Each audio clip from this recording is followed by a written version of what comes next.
You know, what's been interesting to see over the course of this year is as we go on the road and we talk to members through your open house initiative, and we hear from members, and sometimes they're upset.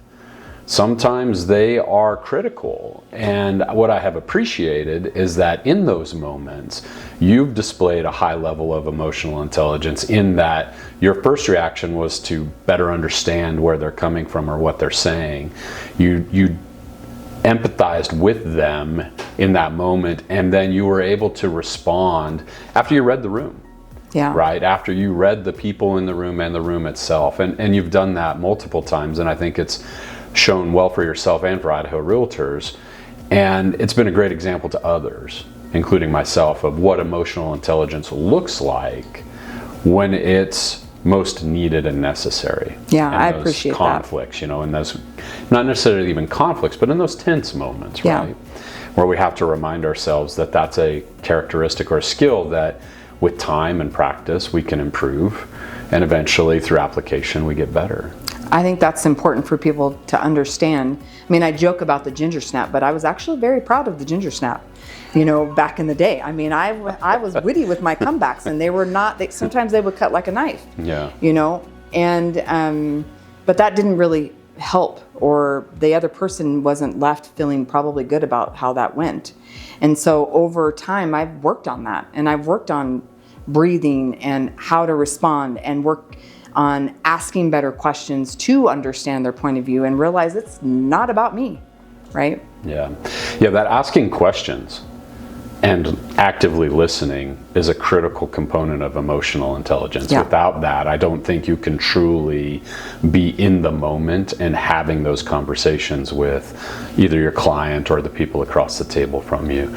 You know, as we continue this journey throughout the Wizard of Oz and leadership and realtors, you know, we're focusing on emotional intelligence, but we're going to talk about empathy or heart. We're going to talk about courage. We're going to talk about how to have those tough conversations in a courageous and respectful manner. What do you hope members get out of these 3 videos on those characteristics? And what do you hope that resonates with them? I think ultimately I hope that they understand the journey that they're on, how it impacts others, that no matter where they are, they can always be better and they can always improve upon things.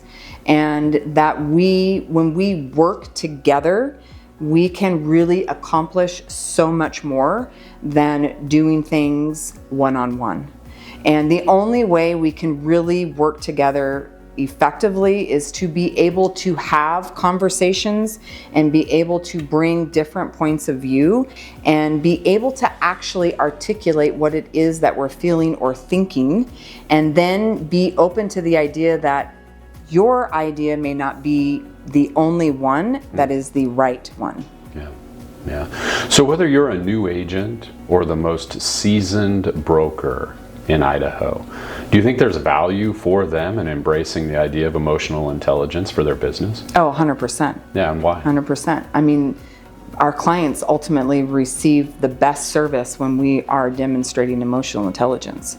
I mean, we are working for them to help them with their dream of home ownership or in building wealth. And that comes in understanding what it is that they're looking to accomplish. And we can't really understand what they're trying to accomplish unless we're asking questions to understand that at a high level. Yeah. Would you say that buying a home is an emotional experience?